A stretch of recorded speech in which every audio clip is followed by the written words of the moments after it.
भिवंडीतील पडघा येथे एटीएसची मोठी कारवाई। 22 जणांच्या टीमकडून पडघामध्ये दहशतवादी प्रकरणी छापा। कारवाईत मोठे धागेदोरे हाती लागण्याचीही शक्यता।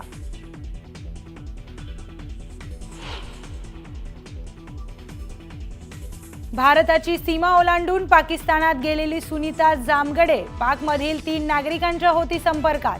तिघे पाक गुप्तचर यंत्रणेत कार्यरत असल्याचाही संशय। पोलिसांकडून अधिकचा तपास सुरू।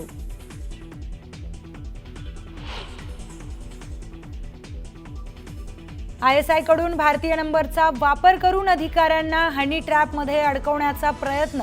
अटकेतील आरोपी हसीनने अनेक भारतीय नंबर पुरवल्याची सूत्रांची माहिती। पोलिसांकडून तपास सुरू।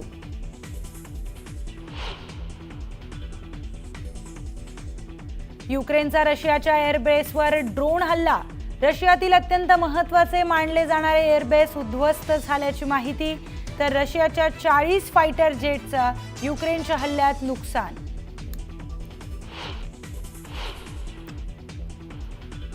समृद्धीचा इगतपुरी ते आमणे हा शेवटचा टप्पा 5 जून पासून खुला होणार। नाशिकच्या इगतपुरीतून होणार उद्घाटन। मुख्यमंत्री देवेंद्र फडणवीसांची घोषणा।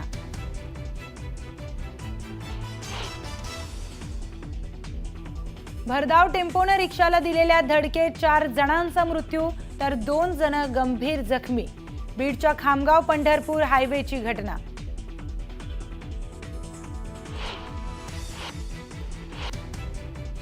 मुख्यमंत्री सहाय्यता निधीसाठी आता परदेशातून देणगी मिळवणं महाराष्ट्र सरकारला शक्य होणार। केंद्र सरकारकडून परवानगी मिळवणारं महाराष्ट्र ठरलं देशातील पहिलं राज्य। शेगावातून संत गजानन महाराज पालखीचं प्रस्थान। 33 दिवस प्रवास करून पोहोचणार पंढरपूरला। 700हून अधिक वारकऱ्यांचा दिंडीत सहभाग।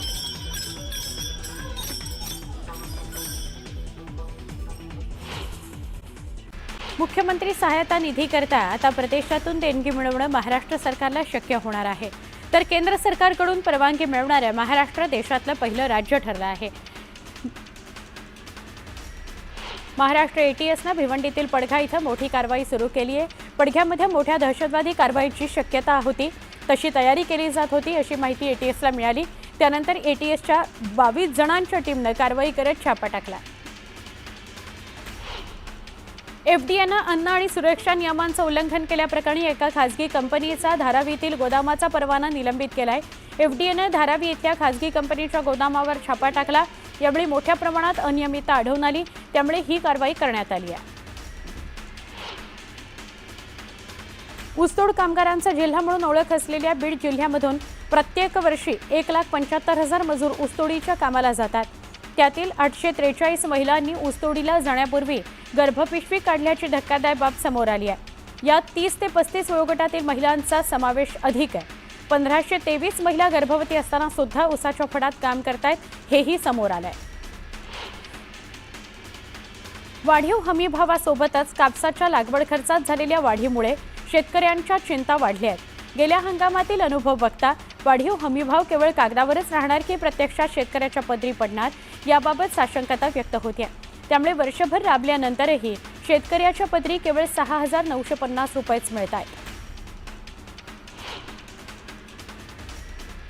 लाडकी बहीण या राज्य सरकारच्या महत्त्वाकांक्षी योजनेतील आयकर भरणाऱ्या लाभार्थी महिलांच्या कुटुंबाची माहिती अद्यापही मिळू शकलेली नाही। राज्य सरकारनं आयकर विभागाकडे माहिती मागवली असली तरी अशी माहिती देण्याबाबत आयकर विभागानं केंद्राच्या वित्त मंत्रालयाकडे हा प्रस्ताव पाठवला असून केंद्राच्या मान्यतेनंतरच ही माहिती मिळू शकणार आहे। जळगावात मे महिन्याच्या सुरुवातीला झालेल्या पावसानंतर पाचोरा, चाळीसगावसह परिसरात शेतीच्या मशागतींच्या कामांना वेग आलाय। मात्र बदलत्या वातावरणामुळे पेरणीबाबत शेतकऱ्यांमध्ये संभ्रम कायम आहे। मुसळधार पाऊस आणि बदलत्या वातावरणाचा बेदाण्याला फटका बसला, त्यामुळे लासलगाव निफाड भागातील हजारो क्विंटल बेदाणा भिजून खराब झालाय। त्यामुळे पंचनामे करून नुकसान भरपाई द्यावी अशी मागणी बेदाणा उत्पादकांनी केली आहे। कराडमध्ये अर्ध्या एकरात लावलेलं टोमॅटोचं पीक अज्ञातानं उपटून टाकलं, त्यामुळे शेतकऱ्याचं मोठ्या प्रमाणात नुकसान झालं आहे। गेल्या 8 दिवसांपासून सतत कोसळणाऱ्या पावसानं सिंधुदुर्गात काहीशी उसंत घेतली, त्यामुळे भात पेरणी करणारा शेतकरी सुखावलाय। हे वातावरण शेतीकरता पोषक असल्यानं शेतकऱ्यांची भात पेरणीसाठीची लगबग सुरू झालेली आहे। बदललेल्या वातावरणामुळे मान्सूनच्या प्रवासाची गती कमी व्हायला सुरुवात झाली आहे। 10 जून पर्यंत तरी मान्सूनचा प्रवास थांबणार असल्याचा अंदाज आहे, त्यामुळे पेरणीची घाई करू नये असा सल्ला कृषी विभागाकडून देण्यात आला। केंद्र सरकारच्या महत्त्वाकांक्षी ॲग्रीस्टॅक योजनेअंतर्गत राज्यात 1 कोटी रुपयांनी नोंदणी करून शेतकरी ओळख क्रमांक काढलाय। राज्यात एकूण शेतकरी खातेदार 1.71 कोटी असून त्यापैकी 1 लाख शेतकऱ्यांनी नोंदणी केली असून 70 लाख खातेदारांनी नोंदणी करणं अद्याप बाकी आहे। चोपडा तालुक्यात मान्सून पूर्व मशागतीत शेतकरी वर्ग व्यस्त असल्याचं दिसतंय। यावर्षी मे महिन्यातच पाऊस झालाय, त्यामुळे ढगाळ वातावरणात शेतकरी मशागत करताना दिसतोय। पण शेतात कुठलं पीक पेरणी करावी अशी द्विधा मनस्थिती शेतकऱ्यापुढे आहे। राज्यातील बाजार समितीमध्ये 25,000 क्विंटल कांद्याची आवक झाली। कमीत कमी 600 रुपयापासून ते 1350 रुपयांपर्यंत दर मिळाला, तर भुसावळ बाजारात कमीत कमी 1000 रुपये दर मिळाला। मालेगावच्या गिरणा नदीवर असलेल्या बंधाऱ्याच्या सांट्याच्या भिंतीवरून काही टवाळखोर तरुण पाण्यात उड्या घेऊन जीव घेण्यास स्टंटबाजी करतात। विशेष म्हणजे ही मुलं केवळ भिंतीवरून पाण्यात उड्याच मारत नाहीत, तर पाणी अडवण्याकरता लावण्यात आलेल्या लोखंडी प्लेट आणि भिंतीत लावलेल्या गॅपमधून दुसऱ्या बाजूला जीवघेणी कसरत करतात। दिवंगत लोकनेते स्वर्गीय गोपीनाथ मुंडे यांची 3 जूनला पुण्यतिथी आहे आणि बीडच्या परळी इथल्या गोपीनाथ गडावर विविध कार्यक्रमांचं त्यामुळे आयोजन करण्यात आलंय। गोंदियातील आमगाव रेल्वे स्थानकावर एका 35 वर्षाच्या व्यक्तीनं आत्महत्या केली। ही व्यक्ती मध्य प्रदेशातील असून त्यानं त्याच्या पत्नी आणि मुलांसमोरच आत्महत्या केली। क्षुल्लक कारणावरून दोघांमध्ये वाद झाल्यानंतर त्यानं टोकाचं पाऊल उचललं। नागपुरात पारशिवनी तालुक्यातील नेऊरवाडा गावात सध्या वाघाची दहशत बघायला मिळते। वाघानं काही दिवसांपूर्वी एका बैलाची शिकार केल्याचा व्हिडिओ सोशल मीडियावर व्हायरल झाला होता। काही दिवसांपूर्वी एका शेतकऱ्याची शिकार वाघानं केली होती, त्यामुळे वाघाचा बंदोबस्त करण्याची मागणी नागरिकांकडून केली जाते। अकोला जिल्ह्यातील बार्शी टाकळी तालुक्यात शेतात ज्वारी कापणी दरम्यान 4 फूट उंच ज्वारीच्या कसांवर चढलेल्या 2 कोब्रा नागांचं दर्शन झालं, त्यामुळे नागरिकांमध्ये भीती पसरली आहे। माजी मंत्री सुरेश खाडे यांच्या प्रयत्नांनी मिरजमधील 2 वसतिगृहांच्या नूतन इमारतींचं लोकार्पण पार पडलं। सगळ्या सामान्यांची मुलं मागासवर्गीय विद्यार्थ्यांच्या वसतिगृहात शिक्षण घेतात, त्यामुळे सामाजिक न्याय विभागाची वसतिगृह 3 स्टार करणार असून राज्यातील 125 वसतिगृहांकरता 1200 कोटींची तरतूद करण्यात आलेली आहे। लोकशाहीर अण्णाभाऊ साठे इतरांकरता जगले, त्यांनी प्रत्येक समाजाकरता लढा दिला। वाटेगाव इथल्या प्रस्तावित जागेत लोकशाहीर अण्णाभाऊ साठे यांचं नियोजित स्मारक लवकरात लवकर उभं करावं आणि परिसर माणसांनी फुलून गेलेला त्यामुळे दिसेल, असं प्रतिपादन सामाजिक न्याय मंत्री संजय शिरसाट यांनी केलं। चंद्रपूरच्या ताडोबा अंधारी व्याघ्र प्रकल्पामध्ये लाखो पर्यटक वन्यजीव दर्शनाचा आनंद घेण्याकरता येतात।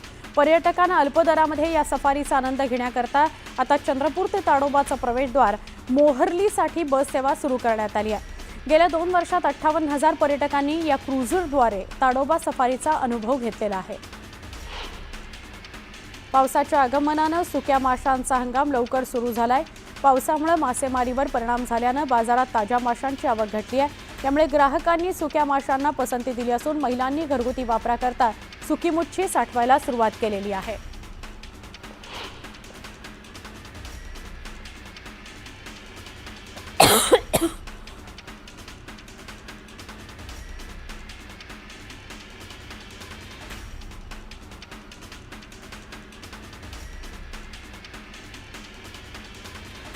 पावसामुळे पुणे बाजार समितीमध्ये गुलटेकडी मार्केट यार्डात राज्यासह परराज्यातून फळभाज्यांची आवक कमी होते आहे। आवक कमी झाल्यानं टोमॅटो, फ्लॉवर, वांगी, सिमला मिरची, शेवग्याच्या भावात मोठ्या प्रमाणात आठवड्याच्या तुलनेनं 10 ते 20% वाढ झाली होती। अन्य सगळ्याच फळभाज्यांचे भाव गेल्या आठवड्याच्या तुलनेत स्थिर होते।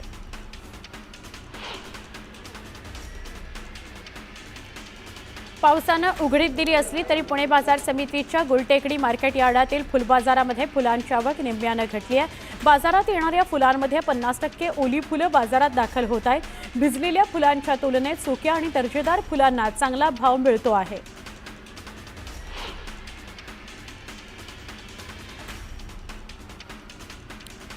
पुणे आंतरराष्ट्रीय विमानतळावरून आता 235 विमानांची ये-जा होणार आहे. यापूर्वी पुणे विमानतळावरून दिवसाला 220 विमानांची ये-जा होत होती. मुरलीधर मोहोळ यांच्या पाठपुराव्यानंतर 15 उड्डाणं वाढवण्यात आली आहेत.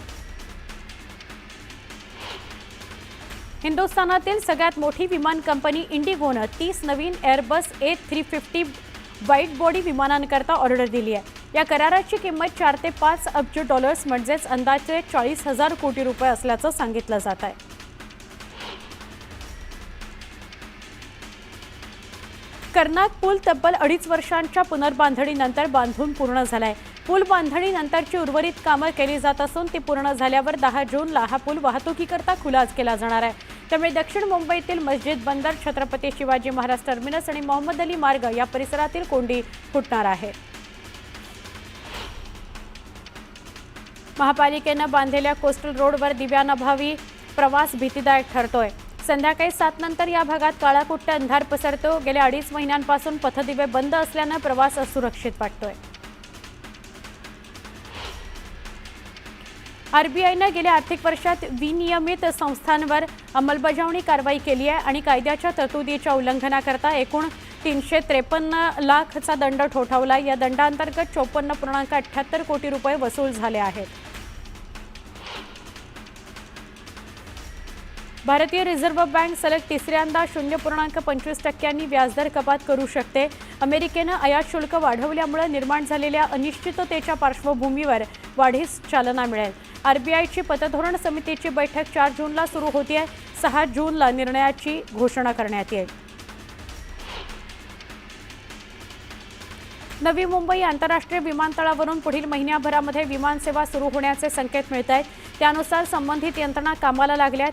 मात्र विमानतळाच्या उद्घाटनापूर्वी नामकरणाचा प्रश्न निकाली काढण्याकरता सर्वपक्षीय संघर्ष समिती मुख्यमंत्र्यांची भेट घेणार आहे. राज्यात नवीन इलेक्ट्रिक वाहन धोरण 5 वर्षांकरता लागू झालंय. त्यात विजेवर चालणाऱ्या वाहनांसोबतच चार्जिंग स्टेशन उभारण्याकरता देखील सवलती जाहीर करण्यात आल्यात. त्यानुसार 4135 चार्जिंग स्टेशनसाठी सबसिडी मिळणार असून त्याकरता 10 लाखांपर्यंत आर्थिक मदत मिळणार आहे.